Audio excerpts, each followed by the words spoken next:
I know, I'm high maintenance. Someone just said I am high maintenance. So there's not really much I can do about that. I've never claimed to be anything else. So I want to welcome you guys all to a free webinar. This is how to reduce your email by 70%. And I say by 70% because when we made the choice to move to Slack for all of our internal communications, that's how much we reduced our email within it took probably about a year. But it worked really well. So we're going to get started. What we're going to be talking about is I'm going to show you how we use channels. I'm going to show you guys how to create a channel, how to invite a user, how to pin a message, send a reminder about that message, switch from one team to another. So if you happen to belong to more than one Slack team, it's really easy. I'm also going to show you and talk to you a little bit about notifications as well and how I choose to deal with notifications. I don't use those, and I'll explain that in just a second. And then I'm also going to talk to you guys a little bit about custom commands and also the Giphy integration, which is one of my very favorite things. So at Kilo Services, we are a bookkeeping and payroll. We do QuickBooks. Basically, our thing is if it's QuickBooks, we do it. So we found, my partner Shannon and I, it's my partner Shannon, our admin Katie, who works, she's a contractor, and she works part-time. And then I have a marketing manager, and I have Richard Ropa, who's a panelist on here. He's going to be kind of monitoring the chat as well as the Q&A.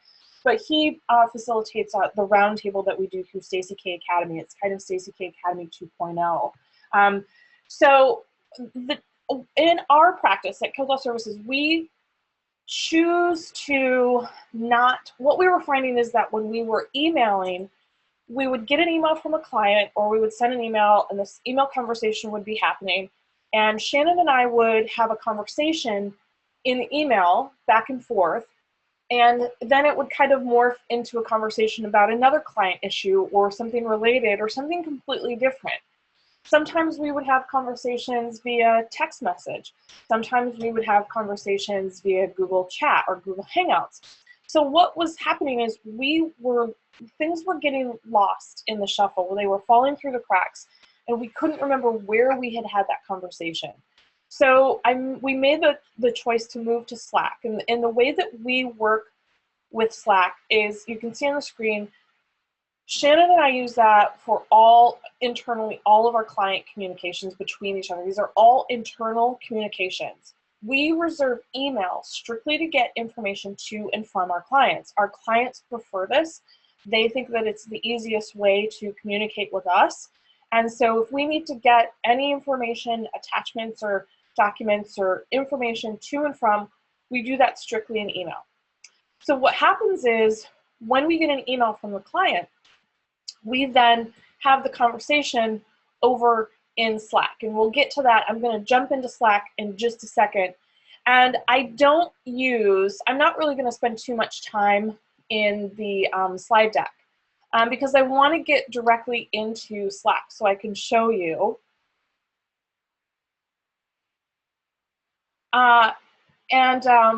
Just for the people who are wondering in the Q&A, for those of you who are QBO show listeners or watchers, every time you see a cat today, you do not have to take a shot. You don't have to drink when you see a cat because it's 8 o'clock in the morning for a lot of people, and it's 11 o'clock in the morning for me.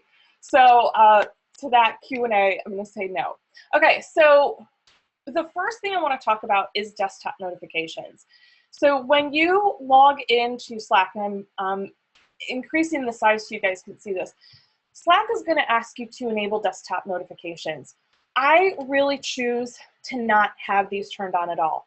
I'm not a fan of desktop communications because usually when I'm sitting in front of my laptop or sitting in my desk at my desk here in front of my desktop computer, I have an iMac, I don't want to be bothered because I'm trying to focus on something. So I reserve notifications strictly to the mobile app.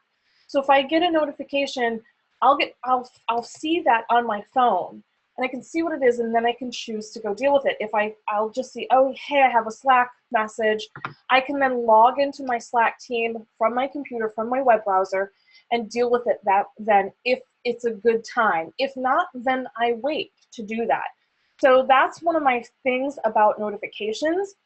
So when you log in, you first log in, you're going to be asked to enable notifications. This is a new team, so I'm going to say no, and then it's going to say, hey, hey, hey. It's going to kind of like bug you a little bit and say, hey, we really think that you should get these desktop notifications. Now, if you want them, obviously that's totally fine. That's totally cool. You can do that. But I just prefer not to have that interruption while I'm working. It's much easier for me to see, oh, something came in on my phone, look down, nope, I'm not going to deal with that, and not even have it open. It's kind of one of those things where if the tab is open on my screen and I see, I'm going to look and stop what I'm doing. And I really don't want to do that. I'm not a multitasker. I want to focus on what I'm doing and then move on. So I'm going to say never ask again on this computer. Now, what happens is with that, if you decide to change your mind, you can always go to the notifications, and I have them bookmarked here. I'm a big fan of using Chrome and using the bookmark bar and setting up folders in my bookmark bar. So my next link here is just the link to the notifications in your Slack team. These are in your preferences. So all you have to do is just go to the notifications and then tell Slack that you want to, and my internet is really slow today. And there's also an app that you can download for Mac. I choose not to do that because I don't want to have that. I don't want to be tempted. I don't want the Mac app installed, and I don't want notifications because when I'm sitting at my computer, I want to be focused on the work that I'm doing. So if you go to your notifications, you can go to all of those notifications, and for whatever reason my link isn't working and my website isn't working, but you can go tell Slack, hey, I need to change those notifications. So it's not that big of a deal if you tell it originally that you don't want it and you change your mind. You can just go over here to your preferences. This is where I'm trying to get. And then the first thing that you're going to get to is notifications, and just go ahead and enable those notifications. And you can choose which ones you want. There's a lot of different options that you have. On my phone, I have disabling notifications. You can even do these notifications on your phone. So on my phone, I don't want to be notified between 8 o'clock in the morning or 8 o'clock at night and 6 o'clock in the morning. So that's how I deal with notifications. Not a big fan of them on my desktop. Then the way that we work with Slack is each client has its own Slack channel. And you can see here, we have client A. This is one of the clients, and this is a demo Slack team that I set up for you guys. We have client B, we have client C. Now let's say I get a new client. I need to add a channel. When I'm logged into Slack, I'm just going to click the little plus that says create new channel. I'm going to say that it's public. If I wanted, I can say private, but I don't because I want my whole team to be able to access this. When you set it as private, you can send invites to specific people. So you can invite specific people on your team. So if you have more than one person on your team, like I have, it's just Shannon and I, so mine are all public and she can see all of them. But if I had more than one person, I would want to set it as private and then invite my team members to access this. So I'm going to say that this is going to be client D. And now what I can do is I can invite people to this channel, right? So here we go. I'm going to say, I need to have, just, hey, heads up, and tell these people that this channel has been created. So they'll automatically be invited and they'll automatically have access, so they won't have to go find that if they need to. So that's how you add a channel. That's how you invite a person to the channel. And now we can start adding messages, okay? So one of my favorite things to do in Slack is to set up a checklist. You can see client A over here has a couple checklists that are set up. So these are checklists that need to be done, and it's really easy to create them. So because I have a new client, I'm going to go ahead and I'm going to click in the messages. Actually, I'm going to close this out. So I want to see all my messages. I'm going to click my plus down here in the messages, and I'm going to create a new post. So this is where we can add a checklist. So once this opens up, and my internet is moving a little bit slowly, I think because I have 2 8-year-old boys who are watching YouTube videos upstairs. And I'm going to call this client D to do. Okay? Now down here, I want to choose the checklist icon. And I'm going to say this needs to be done. Hit enter. Also this thing. And don't forget to do this, right? So now what do I want to do? That's going to show up as a post, but I also want to share this. So I want to let somebody know that they have access to this, because by creating this post, you're actually creating a separate file in your Slack team. And I'll show you how to access those files in just a sec. So I want to let others edit this post. If I don't let anybody else edit this post, they're not going to be able to check the box and mark that thing as done. And then in the comments, I want to say, hey, Richard, this needs to be done in 4 minutes. Please do it, right? And then if I need to, I can attach, I can put any attachments with it, and then I can just share it. So now if I close this out and I go back to my client D channel, there is this to-do list. I can go in and edit,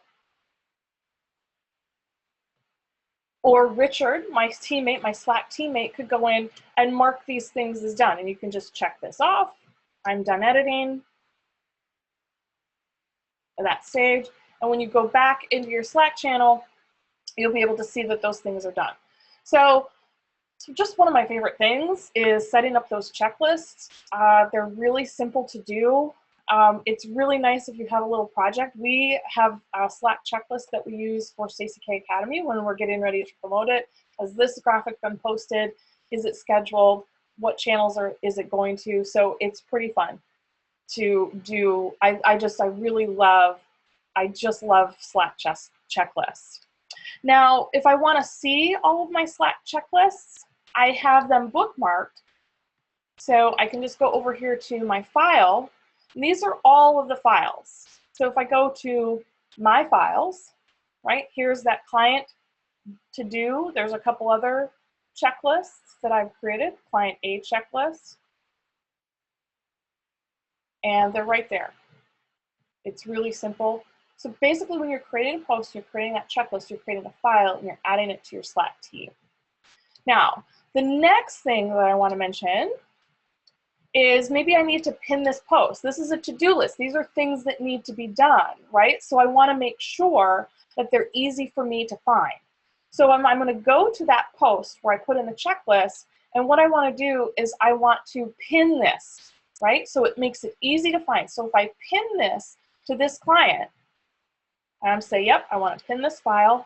Now, when I navigate back to this channel, up here, you can see up here, I have pinned items, this little thumbtack. If I click on that, this little window or drawer, whatever you want to call it, is going to pop out on the right side, and I can see, here's my pinned item, there's my client to do.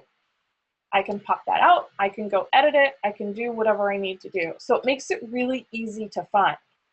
So what if I'm out and I see a message on my phone, or I read this message from Richard that says you're crazy, and I'm in the middle of doing a webinar right now, so I don't really have time to react or deal with the fact that Richard has now just called me a crazy person. So what I'm going to do is I can now set this and I can be reminded. So I can say, hey, I'm going to be done with this webinar in about 15 minutes. So I want Slack to remind me to deal with this in 20 minutes. So what's going to happen is it's basically going to come back around and say, hey, you asked us to remind you, and then I'll be able to deal with it. I do this a lot. You can also do this on the mobile app. I do this often. So if I happen to be out somewhere with the kids, or if I'm out on a hike or out on a bike ride, or I'm picking up kids, and Shannon sends me a message and she needs something, or I have to react or do something to a message, but I can't deal with it right now, I'm gonna have Slack remind me of that message at a later time when I'm gonna be in front of my computer or I'm in a position where I can deal with it. Reminders save my save my life. For those of you who have seen my webinars on Boomerang, you'll know that it's basically kind of, I'm just boomeranging a message and I'm telling Slack, hey, bring this back to me in about 20 minutes.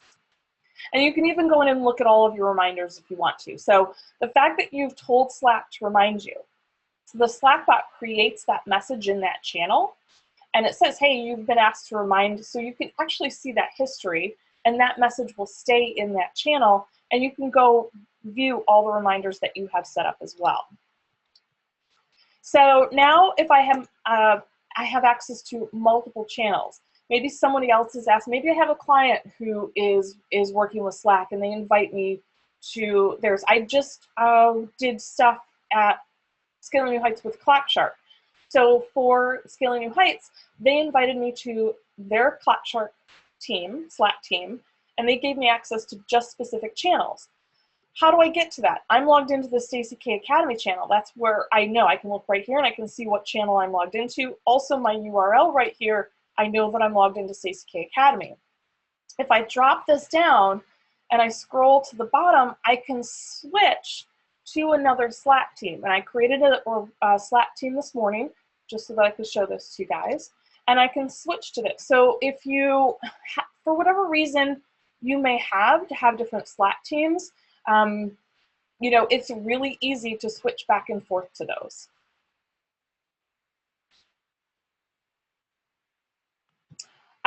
Checklist cannot be set up to recurring.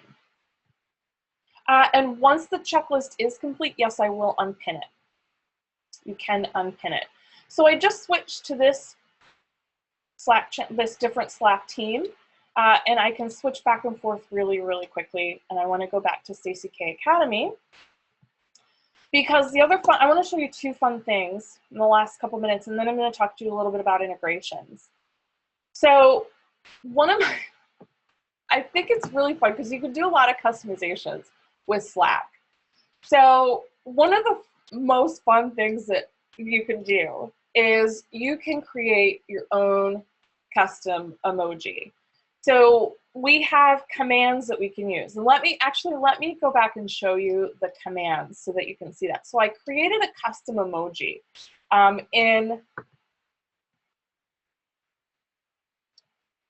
this channel the other day. And I'm going to show you. It's so cool. It's so much fun. It's so much fun.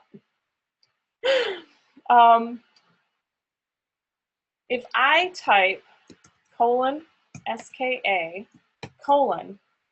what's going to happen, and you'll see, is I have a custom emoji. So I could do, you know, I could do like a happy face. You know, there's all these different commands that you can do, and you're just going to type : like here's hamburger. But the one that I created was I took my StacyK Academy and I created my own custom emoji. If I could type, I'm struggling with that. So that when I type a certain command, my StacyK Academy logo comes up. So if you want, you can see this is what that looks like over here. Oh, it's not, my zoom is not going to work. My loop is, there we go. Oh, my loop is not going to work today, so we'll just forget about that. That is not working for me. I zoom it. Oh, and now I can't get it to close out. Sorry, bear with me.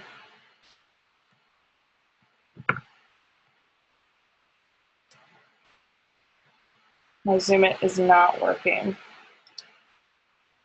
There, quit zoom it. Okay, so we have that to do. Now, if I want to create my own custom emoji, I can go customize. So I'm going to choose, what I'm going to do is I'm going to say, anytime I type QB, I want QuickBooks logo. And that is going to be my new emoji, right? I'm going to save that emoji. So now I have 2 of my own custom emojis. All right, there's my StacyK Academy. And you can go delete these if you choose that you don't want it.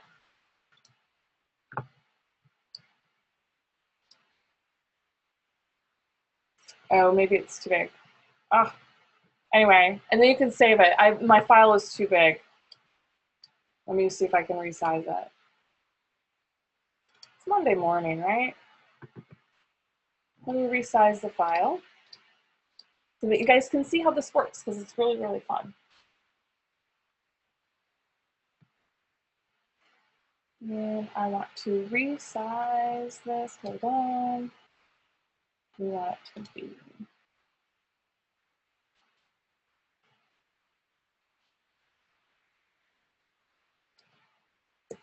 100. There we go.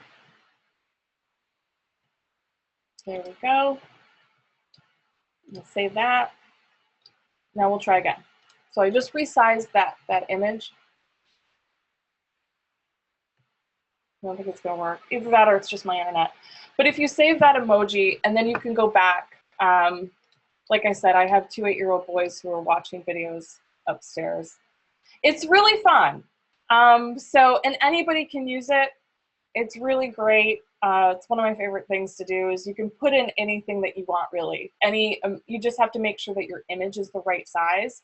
The other fun thing that I really like is the Giphy, the Giphy integration. So I'm a big fan of posting GIFs. You may call them GIFs. I'm not going to agree with that pronunciation. Richard and I argue about this all the time. But once I install the Giphy integration, it makes it really easy. And all I do is say add Giphy integration. So, and we'll get to the app directory in just a second. So we'll just make this PG because this is a webinar, but I usually will make this rated R. So I'm going to save my integration. Like I said, my website or my Wi-Fi is so slow today. And if I just go back to my Slack team, I should be able to, wow, this is really slow.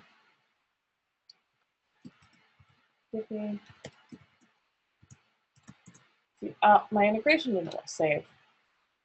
My Wi-Fi is so slow. Save my integration.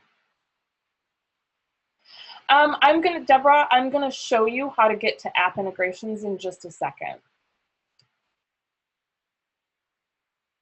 So this is there, my settings have been saved. Okay, so now if I go back to my messages, I go back to my Slack, now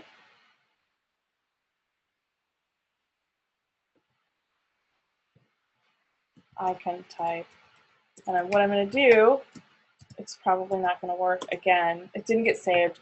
My apologies. Again, this Wi-Fi is just crazy. But if you want to add apps, to find that, any apps that you want, you can go to, just click on the drop down next to your team name, go to Apps and Integrations, and all of the apps are right here. So you can just click on App Directory, and you can choose, and you can search if you need to. Here's our app directory. I'll close that. And you can find whatever, there's Zapier, there's Google Drive, there's Google Calendar. And once you get to that app directory, all you have to do is just really search for what you're looking for, and you can add whatever you need. So there's Google Drive, there's Google Forms, Google Calendar, there's Zapier, there's tons of other applications that you can use. I have Twitter. If you look here at my integrations, I have my Giphy, I have Google Calendar, I have Google Drive, I have Zapier, and I have Zoom. So I can create a Zoom meeting right away. I can see my Google Calendar events, and the integrations are actually really easy to set up. For my Google Calendar, I have one channel that's called Calendar, and so whenever something new, it's connected to my Google Calendar, whenever an event is coming up, it will remind me. I also have one called Twitter. This is brand new that I set this up today. So I can, anytime I get mentioned, you can set up a Twitter feed, basically a Twitter channel. So anytime you get mentioned, it will send you a message. You can also have it search for specific hashtags as well, or search terms on Twitter, and so it'll post a message whenever it sees somebody, post. I did one today that was basically it's saying, hey, go on Twitter, and anytime you see this hashtag, post to my Twitter channel in Slack. So you can see, really simple, really easy. One of the things that we have at Keldall Services is we have the random Twitter, Slack just creates the random channel. What I do to keep it at the top of the list, so it's easy to find, because this is where we just kind of, it's water cooler stuff, it's just general, it's not really specific to one client. We put the underscore there and before the name. So if I need to, I can just go rename any channel, and I can just add that underscore, and what that will do is it will bump it to the list because it's an underscore, and the channels are always alphabetical. So that's just how I have it, so that it's easy for us to find. The rest are all set up alphabetically. The other thing that you can do is you can search any channel. So if I need to find, something in client D, and I know that Richard called me crazy at some point, I can search in this channel for any messages, and it will come up and say, hey Stacy, here you are. This is where this is where Richard called you crazy.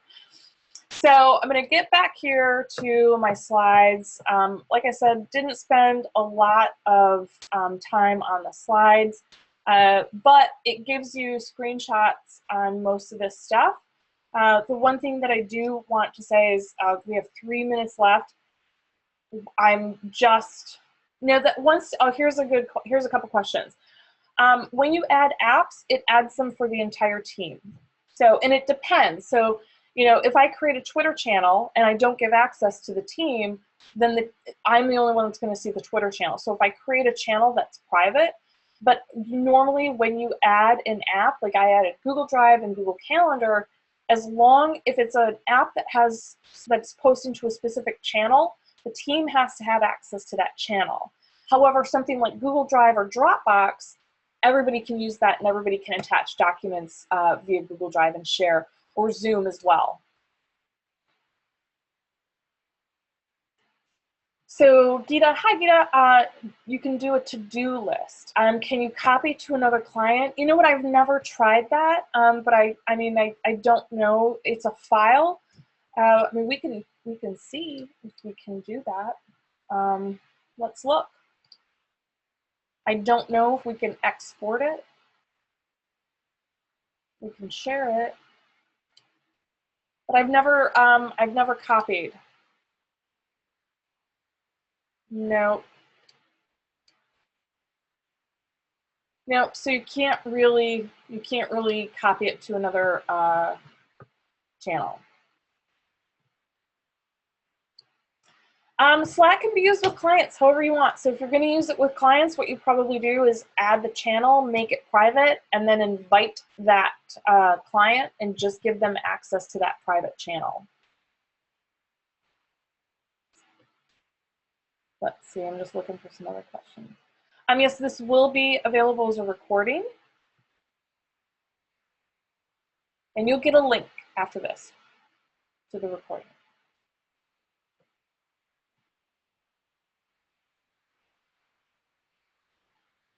Client emails are not added, but here's a good one, and I'll answer this, and then I'm gonna let it go. I use something, because I use Google G Suite, right? So I use Google Apps for work, and we use something called, let me get over to my Gmail and show you what I use. What I do is I use a Chrome extension, that allows me to create a shareable link to an email. And it's through a company called, an app, it's Cloud HQ. And I'll put this in the thing. So what we do is, like, we'll get the email from the client, and we're either going to share. I'm going to create, and like I said, this is, I'll put this in here in the chat here.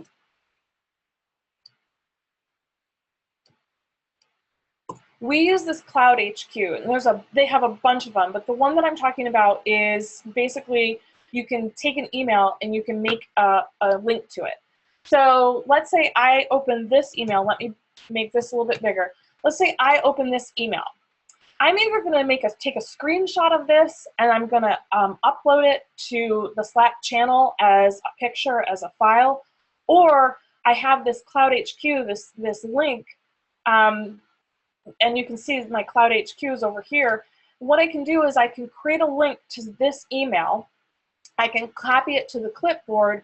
Now I can go over here in the channel and I can copy that link and put that in there. And so now whomever has access to this channel can view that email. And they can't access the rest of your email. They can just see that that email. So,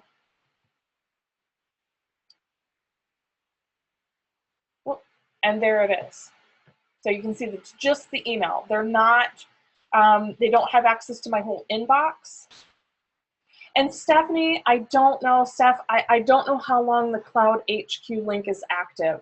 I've never really tested it. The ones that I've used, we've only been using it for a few months. I'm assuming it's until you stop using the extension. But honestly, I don't really know. I'm sure that's probably in their FAQ. So I want to thank you guys. I have to get going. I have to take my daughter to band practice. You can email me, stacy@stacyk.net, stacyKacademy@gmail. We start the next round on July 20th. We have 7 people registered, so I still have about 13 seats left. So if anybody is interested, love to have you. We do webinars. We do the courses every Thursday. We do the office hours every Friday. You guys have a great and amazing week, and I hope I will see you guys next week at StacyK Academy. Thanks, you guys.